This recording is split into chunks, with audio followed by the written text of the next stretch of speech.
What's up, guys? It's your boy Santos the Destroyer, and I'm back with a new What If.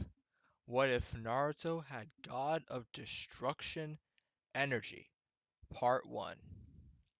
So, basically, the only change I will make is to give Naruto the same energy that Beerus the Destroyer has, or all the Hakaishin have, and I will basically scale it appropriately to the Naruto universe.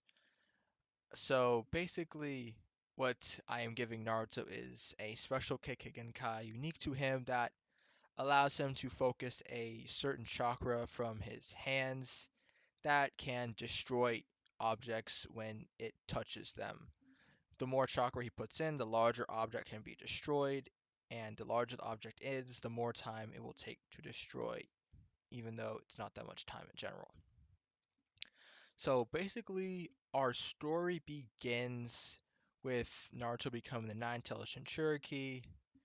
All really goes the same until he first demonstrates his Kekkei Genkai, often releasing it on accident in the academy, disintegrating pencils or paper, a shuriken sometimes, just by complete accident, because he can't really control his Kekkei Genkai too well. Usually comes out in moments of surprise, shock, or angst.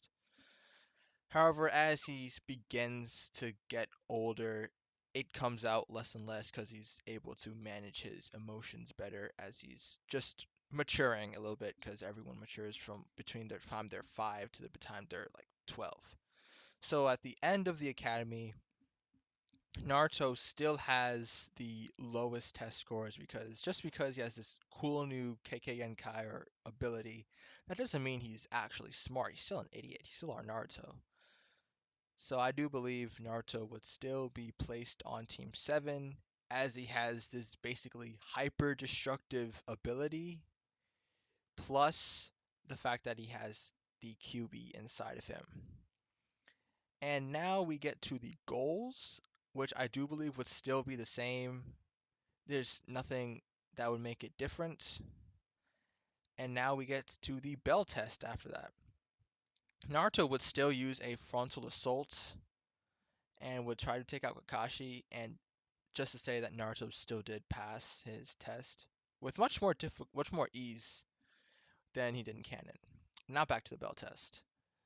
Naruto basically just attacks his shadow clones. Occasionally, each 4 or 5 fists is like a fist covered of purple chakra, and then basically whatever he missed with the punch is just that area is just gone. It's like basically a crater wherever his fist landed. And he's basically just reaching and grabbing for Kakashi at this point. But Kakashi's evading, Naruto can't really get anything done, and he is promptly defeated.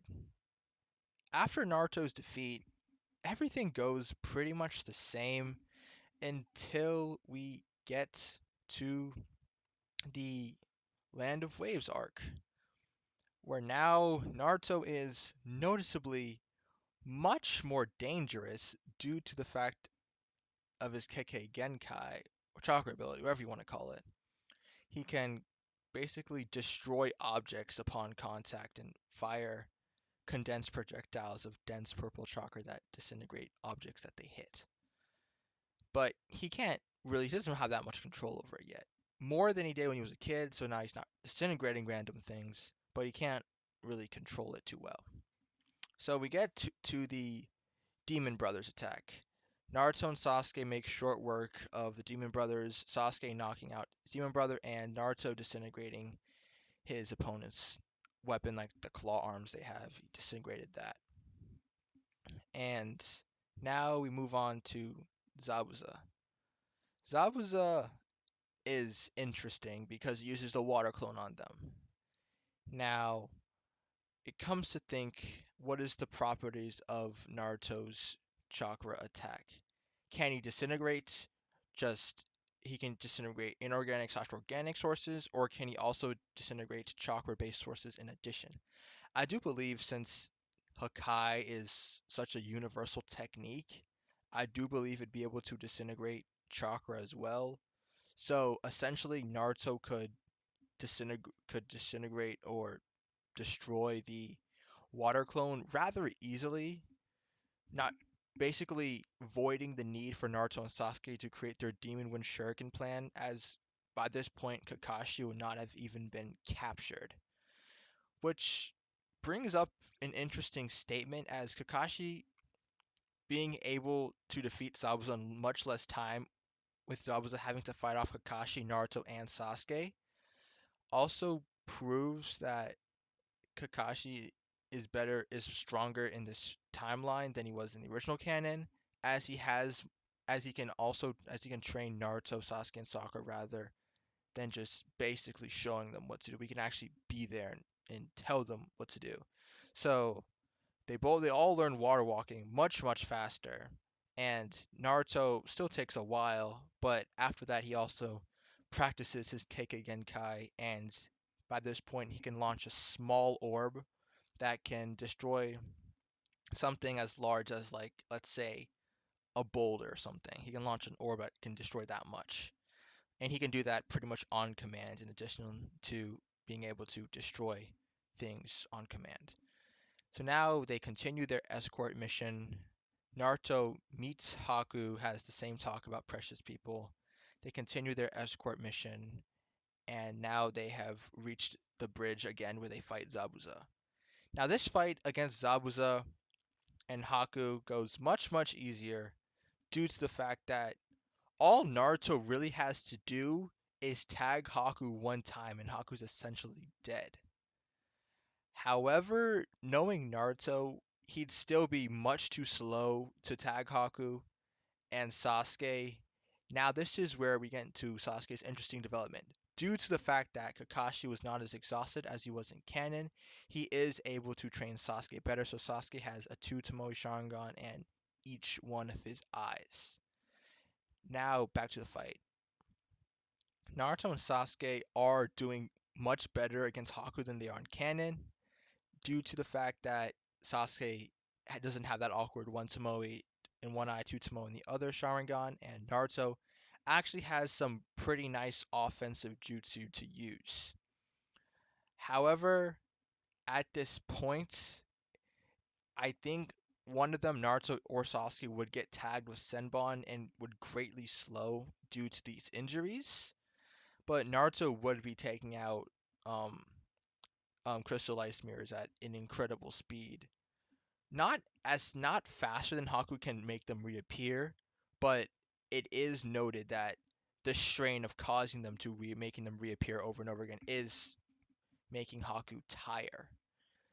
So I do think Haku would use one last push to try and kill one of them, say Sasuke, but then Naruto would shield himself and then Sasuke would go off.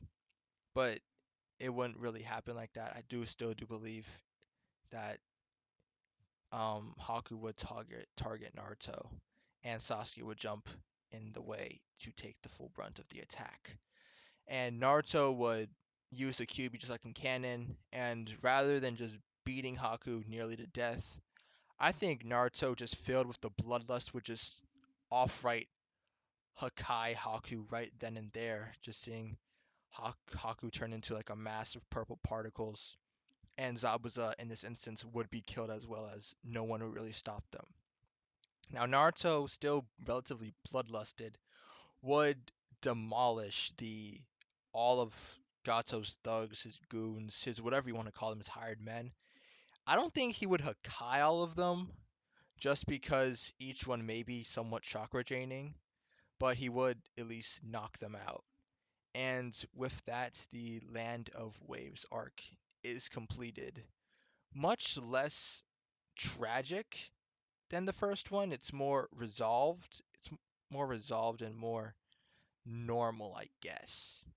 Now we begin the Chunin exams, which leads Naruto to have a somewhat awesome moment for him, as rather than looking like an idiot when Kankuro threatens Konohamaru, he just picks up a rock and just tells him not to mess with him, and just immediately purple chakra radiates from his hand. He just Hakai as the rock, basically just disintegrates the rock. Kankuro steps back, visibly shocked and maybe a little bit intimidated by Naruto just due to the fact he just displayed this power. Now we cut into the fight with Rock Lee.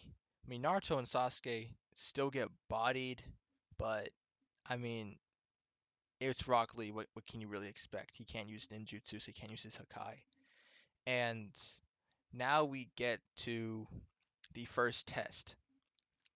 Now, Naruto could either complete this test in I see two ways. One is that Naruto just does the same thing he did in canon, not answer any questions. Or two is that he subtly uses his Hakai to disintegrate someone's chair, like nearby him, to cause a distraction so he's able to peek at someone smart's answers and copy them that way. But due to the fact that his Hakai is somewhat noticeable, he can't really toss it subtly. He would still use the first option. And now it brings us to the Forest of Death, which is a very, very interesting place for us to be. Everything goes the same until the fight with Orochimaru. Now, you could make the case that Naruto could literally just Hakai his summoning, which I will say Naruto does, shocking Orochimaru somewhat, thinking that Naruto could now be his ideal vessel due to his powerful Kekkei Genkai, but he wouldn't really act on those impulses and sees Sasuke as his top priority. Sasuke would still get the curse mark, and Orochimaru would still mess with Naruto's seal, causing him to be incapacitated for the remainder of the fight. And now we cut to the part where Sakura has to defend Naruto and Sasuke alone. And that's where I'm going to end it, guys. If you liked it, share, subscribe.